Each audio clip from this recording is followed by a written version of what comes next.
Urgent talks on ending the deadly conflict in East Ukraine are underway in the Belarusian capital Minsk, after a week of EU shuttle diplomacy.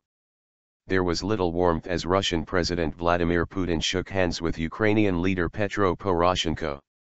Russia has been accused of arming and reinforcing pro-Russian rebels in East Ukraine, a claim it denies.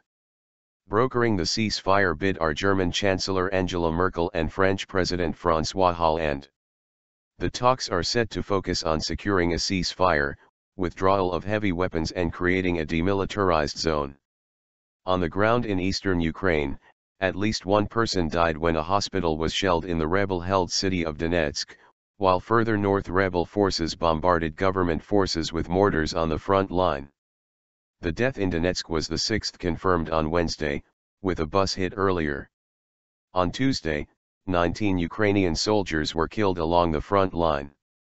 While the Ukrainian government is seeking a demarcation line based on the failed ceasefire agreed on September 5 in Belarus last year, the rebels want a new truce to reflect the gains they have made in recent weeks, the BBC's James Reynolds reports from Donetsk.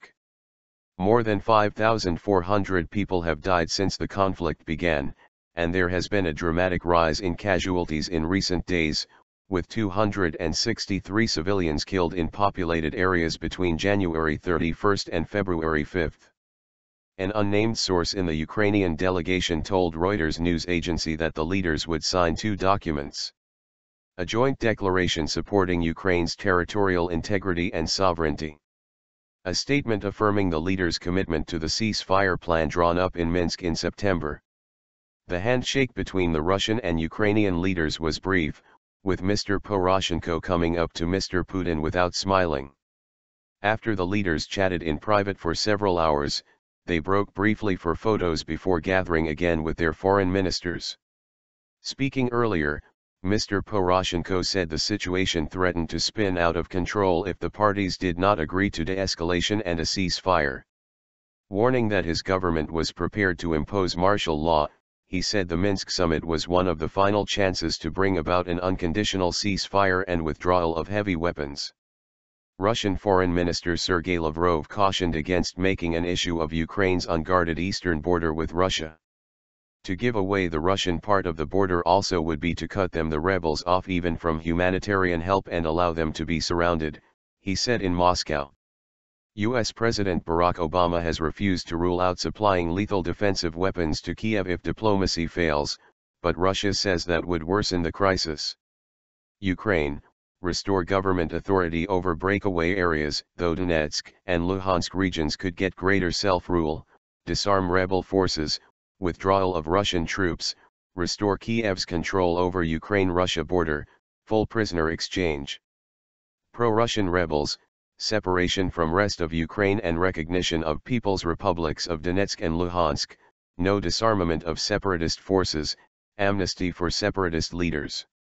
Russia, legal guarantees for rights of Russian speakers in eastern Ukraine, full autonomy for Donetsk and Luhansk in a federal system, not necessarily independence, no return of Crimea to Ukraine, withdrawal of Ukrainian troops from combat zone.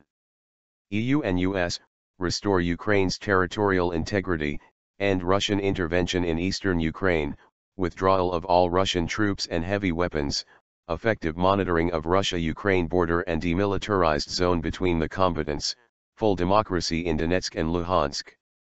With both sides seeking territorial gains before a potential ceasefire, there are fears that the violence could undermine attempts to secure a long-term deal. A pedestrian was killed when Hospital Number 20 was shelled in Donetsk and caught fire, a rebel spokeswoman confirmed for AFP news agency. At least 2 people were killed and several more injured when a shell hit a bus station earlier. 3 more deaths were reported during the night, city officials said. The majority of Ukrainian military casualties on Tuesday were near Debaltsev, a major transport hub where thousands of soldiers are under rebel siege. The separatists say they have cut off the main supply road into the town from the west as they try to capture a tongue-shaped area that cuts into the eastern regions of Donetsk and Luhansk.